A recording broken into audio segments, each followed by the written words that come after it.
A cidade subterrânea de Hiroshima está quase vazia. Quanto mais você se aproxima da ponte, menos pessoas e mais lojas fechadas aparecem, mostrando a dificuldade da situação. A província e a cidade de Hiroshima investiram 67,6 bilhões de ienes na construção do Kamiyacho Sherry. Para quem passa pela cidade, foi um fracasso, algo inacabado, e ainda é uma rua subterrânea. Dizem sem rodeios que isso nunca foi necessário. Como isso aconteceu? Por que será? Vou explicar desde a inauguração até o futuro de Kamiyacho e Areo enquanto caminho pelo local.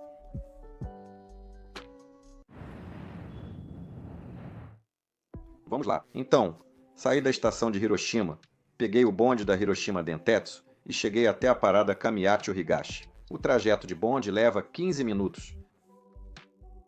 Você chega lá. Nos últimos anos, o entorno da estação de Hiroshima teve intenso desenvolvimento e muitos prédios altos foram construídos.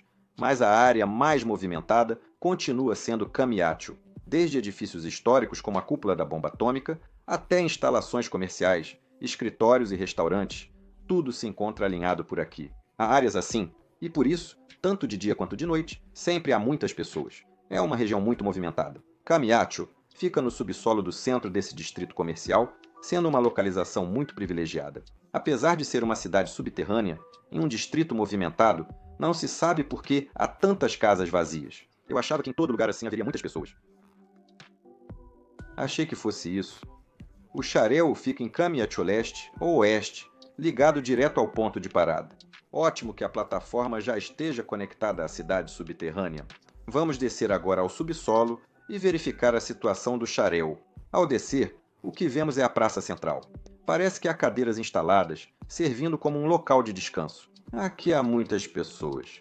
Originalmente, todo o chão era coberto por aqueles azulejos cinza, meio parecidos com pedra, bem sem vida. Mas em 2021, parece que parte deles foi substituída por madeira. A madeira transmite uma sensação mais acolhedora, né? Não tem jeito, os azulejos de antes sempre davam uma impressão fria. Eventos na Praça Central. A taxa de ocupação segue acima de 90%. Quando visitei, mais 2 lojas iam abrir. Tinha um mapa, vou conferir. Não é tão complicado quanto Tóquio ou Osaka. Não é uma cidade subterrânea complicada, é uma cidade subterrânea fácil de entender. Acima de tudo, as ruas se estendem para o leste, oeste, norte e sul, a partir da Praça Central. O norte e o sul são mais curtos, o leste é um pouco mais longo, e o oeste é ainda mais longo. Antes de olharmos para as ruas, primeiro vou explicar uma visão geral da cidade subterrânea. A cidade subterrânea de Kamiyacho, inaugurada em 2001, é a única de Hiroshima. Ela foi criada com investimentos do governo de Hiroshima, da cidade e empresas privadas. É um empreendimento do terceiro setor, a cidade subterrânea de Hiroshima. A empresa de desenvolvimento opera o local. Com estacionamento e outras instalações, o projeto recebeu investimento de 67,6 bilhões de ienes. O nome do veículo foi escolhido através de uma seleção pública em todo o país. E parece que foi um trocadilho com a palavra elegante. É como chamar Ginza de Zagin, ou Roppongi de Ki-Roppongi, sabe? É a mesma coisa. Era um termo que ficou popular durante a Era da Bolha, mas em 2001 ressurgiu como o nome de uma instalação. Mesmo que a Era da Bolha já tenha acabado, é um nome meio brega, né? Mas vamos tentar não pensar assim, pessoal. Para quem pensou isso, não é culpa de quem sugeriu o nome, mas sim de quem escolheu. Aliás, se olharmos o mapa de novo, veremos que cada nome inclui uma direção, como Rua Sul dos Veículos, e outros. Como o projeto envolve o Ministério da Terra, Infraestrutura, Transporte e Turismo, as passagens são tratadas como vias públicas, por isso receberam nomes. Vamos começar pela Rua Norte, que é a mais simples. Próximo. Há muito embaixo. No lado norte, só 4 lojas. Eu pensei que talvez fosse porque tem uma loja muito popular aqui, por isso tem tanta gente. Mas não é isso. As pessoas só estão usando o local como passagem mesmo. Parece que só usam como passagem. Antes do mercado, faça uma pausa no café. É muito bom ter um café aqui. Aliás, adiante fica o complexo Motomachi Cred, a prefeitura de Hiroshima e o hospital municipal. Faz sentido que muitas pessoas caminhem por aqui. Também há uma estação da linha chamada Astram Line. Para quem mora fora da província, pode ser que muitas pessoas não conheçam ou não estejam familiarizadas com ela. Essa linha em vez de transportar pessoas para pontos turísticos, é mais uma linha que leva os moradores da região para a cidade. Ela foi projetada e está sendo operada dessa forma. Mesmo assim, é muito parecido com o Kurisuta Nagahori de Osaka, que mencionei antes. O ano de inauguração também não muda muito, sendo 1997 e 2001, mas por algum motivo, os prédios construídos logo após o colapso da bolha são geralmente minimalistas. Na recessão, tons como branco e preto se destacam. Na recuperação, cores como vermelho e azul ficam populares. Há essa tendência, então pode estar ligado. Recentemente, preto e cinza também são as cores principais. Tem havido um aumento no número de edifícios nessas cores. Agora, vamos continuar e dar uma olhada na Rua Sul. Aqui também há muitas pessoas, mesmo sendo dia de semana. Isso impressiona, apesar de ser um pouco menos que no norte.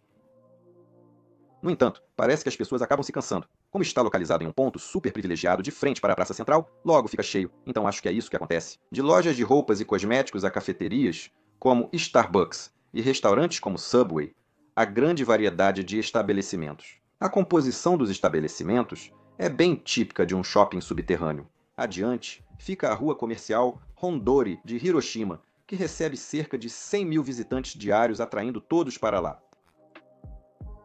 Será que todo mundo está indo naquela direção? Aliás, a Praça Central. Tudo está conectado daqui. Este é o único Sogo no oeste do Japão. No almoço, a área de restaurantes do Sogo come okonomiyaki. Mesmo sendo do Kansai, prefiro o de Hiroshima ao de Osaka. Prefiro o okonomiyaki de Hiroshima. Agora vou mostrar as ruas leste e oeste, mas norte e sul. Há algumas diferenças em relação ao norte e ao sul. No norte e sul, só há uma rua branca. Em contraste, no leste e oeste, como você pode ver, há duas ruas. Isso, é claro, tem um motivo. É porque há um bonde passando por cima. Se fizessem como no norte e no sul, com uma única rua larga, o peso do bonde não suportaria, por isso tem essa estrutura. Por causa disso, a largura de cada rua é menor. Mas o bonde. Há lojas até sob os trilhos do bonde. Vamos observar o corredor à direita da Rua Leste. Há bem menos ruas que no norte e no sul. O design dos azulejos mudou. Parece outro shopping subterrâneo. À esquerda, há lojas vazias. As portas estão trancadas. Algumas lojas fecharam recentemente e há avisos de fechado. Geralmente, colocam avisos colados nas portas, mas aqui não tem nada colado. Sem nada colado, deve estar assim faz tempo. Andando um pouco mais para frente, percebi que do lado direito também não há mais nenhum estabelecimento. Aqui há um aviso colado. Parece que fechou devido à mudança em 19 de julho deste ano. Foi bem recente, né? Mesmo assim, junto com essa estranha penumbra, dá uma sensação de tristeza. O clima é de desolação, com muitos espaços vazios causando preocupação. Agora, vamos olhar o corredor oposto. Também há vários espaços vazios aqui. Dei uma olhada rápida dentro da loja, mas não tem profundidade nenhuma. Na verdade, subsolo e dimensões da cidade em todas as direções não mudam muito. Enquanto no norte e no sul, como não há bondes circulando, há mais espaço tanto nos corredores quanto na profundidade das lojas. No leste e no oeste, por causa dos bondes, não há espaço nem nos corredores, nem na profundidade das lojas. Desse jeito, percebi que o número de lojas que podem se instalar fica limitado. Se a área central fechar, afeta os dois corredores. Acabam ficando com portas fechadas dos dois lados. Primeiro, aqui está a porta fechada vista do corredor da direita, por onde passei no começo. Agora veja a vista do corredor esquerdo. Percebe-se muitos espaços fechados. Acho que eles criaram espaços no meio para tentar aumentar o número de lojas. Mas com tantas lojas fechando uma atrás da outra, isso acabou tendo um efeito negativo. Considerando isso, vamos ver a Rua Oeste a seguir. A Rua Oeste é a mais longa de Chaleon e também a mais decadente. Ainda há algumas lojas perto da Praça Central, então está tudo bem, não é? A presença de muitas lojas de roupas e artigos diversos se deve ao público-alvo inicial da Chaleon, mulheres jovens. Bem, esse conceito acabou fracassando e agora eles querem atrair qualquer tipo de loja. mas mesmo assim não conseguem preencher todos os espaços de locação. A partir daqui começa a chamar a atenção. À esquerda, já vemos uma loja vazia. Já tem outra loja vazia. Isso já nem me surpreende mais, então agora vou apresentar a praça. Tem aquele típico prédio luxuoso sem necessidade, com um objeto decorativo de onde sai água. Não é essencial, mas é bonito. O que precisamos mesmo é de casa e dinheiro. Vamos nos recompor e seguir. Mas os pontos turísticos realmente aparecem um após o outro. Como o corredor é longo, há muitos espaços, e talvez por isso nem todos os estabelecimentos estejam ocupados. Está bem difícil. Aqui é a ponte do lado oeste. Tem mais lojas fechadas do que funcionando, né? À direita tem uma loja de soba. Provavelmente, essa área era voltada para restaurantes e estabelecimentos de comida. E o que você vê do lado esquerdo não é apenas um banco comum colocado para descanso. Foi criado recentemente pela Kamiya Choswing. Eles alugam espaço para locatários a partir de 10 mil ienes por dia e, acredite, também há instalações de cozinha. É um tipo de espaço para locatários onde pessoas que estão pensando em abrir um negócio podem experimentar antes de decidir. A disponibilidade pode ser verificada no site do Shareo. Você pode conferir no site, e ao dar uma olhada, vi que quase todos os finais de semana já estavam reservados. Durante a semana, quase tudo está disponível, mas se eu tentar abrir uma loja num lugar tão vazio, vou desanimar e nem conseguir começar o negócio. Acho que a baixa taxa de ocupação, durante a semana, já era algo esperado pela empresa administradora. Só constroem sem melhorias e vão à falência. O terceiro setor... Já vi vários casos assim. Então, mesmo em uma situação difícil, é admirável ver que estão tentando encontrar soluções de alguma forma. Aqui está o painel de informações dos restaurantes do Shareo. É exagero considerar 7, 11 lojas regionais como restaurantes. Achei engraçado. Também havia informações sobre estacionamento e Wi-Fi. Por causa da pandemia, muitos restaurantes fecharam. Eles fecharam, e desde o início era difícil. Isso impactou muito o Shareo. Como as lojas de roupas e artigos ficavam na frente da rua e os restaurantes ao fundo, não poderia ser diferente. Aliás, no fundo da rua oeste há um estacionamento. Aparentemente, a avaliação é razoavelmente boa e parece ser popular. Mas estacionamento e o estabelecimento em si nem sempre tem um fluxo de pessoas bem conectado, sabe? Até mesmo no interior, dentro da loja. Mesmo estando vazia, só o estacionamento fica lotado. Tem muitos estabelecimentos assim que parecem super populares, né? Agora vou caminhar pelo outro lado da rua. Hoje está fechado. O que será que é? Ou talvez seja uma noite em que todas as lojas fecharam. O movimento está tão fraco que fiquei até meio desanimado. Do lado direito, as portas estão fechadas até bem longe. Está tão vazio assim.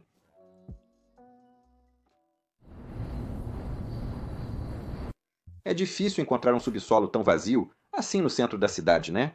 Na verdade, acho que não existe outro lugar assim além daqui. Atualmente, de 74 áreas, 15 estão vazias.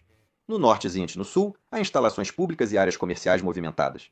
Graças a isso, como há muita demanda por passagem, tem bastante gente, e podemos esperar que as pessoas usem o local enquanto passam por aqui. Por outro lado, no leste e no oeste, como não há nada que possa atrair o uso das pessoas de passagem, a situação é difícil. No oeste, há o estádio do time de futebol Sanfrecce Hiroshima, e nos dias de jogo, parece que o número de pessoas aumenta um pouco. O lado da administração também espera uma certa demanda, mas como há uma certa distância e as vagas ainda não estão nem perto de serem preenchidas, não parece que esteja tendo muito efeito. Principal área comercial de Hiroshima. Como esperado de um local assim, existem várias lojas de grande porte, mas elas estão concentradas ao redor dos veículos. Como é fácil ir e vir, não é preciso entrar no subsolo de propósito. Além disso, normalmente, as cidades subterrâneas são construídas quando não há espaço disponível na superfície ou quando há restrições devido ao relevo. Por outro lado, na região ao redor de Kamiya-cho, o relevo é suave e a área comercial é composta principalmente por lojas individuais. Então, se adquirirem terrenos na superfície e realizarem um grande desenvolvimento, acho que não custaria 6,76 bilhões de ienes. Aliás, o fato de o solo nesta área ser fraco também foi uma das razões para o alto custo total da obra. O valor inicial era 3,91 bilhões de ienes, mas aumentou muito. Devido a essas questões, desde o início já se opinava que Hiroshima não precisava de uma cidade subterrânea. A previsão inicial era que o faturamento dos lojistas atingiria 12 bilhões de ienes no primeiro ano. No primeiro ano, foi cerca de 7,9 bilhões de ienes. A receita caiu a cada ano e hoje está em torno de 4 bilhões. Se disserem que foi uma estimativa otimista demais, é verdade, mas houve uma diferença considerável. Isso aconteceu. Provavelmente nunca conseguiremos faturar 12 bilhões de ienes no futuro. A situação de passivo a descoberto dos veículos continua desde 2005. Atualmente, o valor do passivo a descoberto é de cerca de 7 bilhões de ienes. Simplificando, é quando as dívidas são maiores do que os bens que você possui. O passivo a descoberto existe há 20 anos. Uma empresa comum já teria falido, mas por ser uma entidade setorial, não pode ser encerrada facilmente e continua existindo. De qualquer forma, foram feitos cortes de custos e, em alguns anos, houve superávit anual, mas mesmo assim, não foi possível quitar muito do passivo a descoberto. Durante essa situação difícil, a pandemia de coronavírus fez com que todos os inquilinos saíssem. Atualmente estamos há 5 anos consecutivos no vermelho. A taxa de utilização dos eventos na Praça Central está alta e os inquilinos estão voltando aos poucos. Então, o valor do prejuízo está diminuindo. Mesmo assim, o prejuízo é quase 1 bilhão de ienes. Resta saber se preencher os 15 espaços vagos eliminará o déficit. Acho que vai ser impossível, a menos que venha um inquilino com um poder de atração de clientes inacreditável. A administradora afirma que a prioridade é eliminar as lojas vazias. Mas como a receita já está comprometida, resolver isso não ajudará muito. Li desde artigos antigos até materiais de balanço buscando alguma possibilidade com os veículos, mas não consegui. Desculpe, a situação está difícil, mas a administração não desistiu dos veículos. Mesmo assim, acho que do jeito que as coisas estão, é impossível resolver o excesso de dívidas. Aliás, há pouco tempo eu dei uma olhada. Kurisuta Nagahori, que citei antes, também seguia muito endividado, mas conseguiu se recuperar. Ele fez 2 coisas importantes. A primeira foi solicitar um ponto específico. Resumindo de forma simples, é pedir ao tribunal ajuda para aliviar o pagamento das dívidas. É um sistema de conciliação. Basicamente, é uma forma de reconhecer a falência de fato. Mas com isso, ele conseguiu reduzir as dívidas. O outro é terceirizar a administração ao setor privado. Entre 2006 e 2016, foi subsidiária da Daimaru. A administração hoje é terceirizada para o grupo Hankyu Hanshin. Com o pedido de ponto específico e a terceirização para o setor privado, o excesso de dívidas foi eliminado. Agora, a operação está no azul e a gestão saudável continua. Se o Sareu fizer igual, será que dará certo? Talvez seja possível. No caso da Kurita Nagahori, a dívida excedente era de 1,4 bilhão de ienes, mas no caso do Léo é 7 bilhões. Então não dá para afirmar nada. Não estamos considerando solicitar um ponto específico nem terceirizar a administração. Por hora, podemos atrair clientes e gerar receita colocando inquilinos. Mesmo com vários eventos na Praça Central para atrair clientes, sempre há um limite. Por isso, parece difícil voltar ao lucro se os restaurantes fechados na pandemia não reabrirem.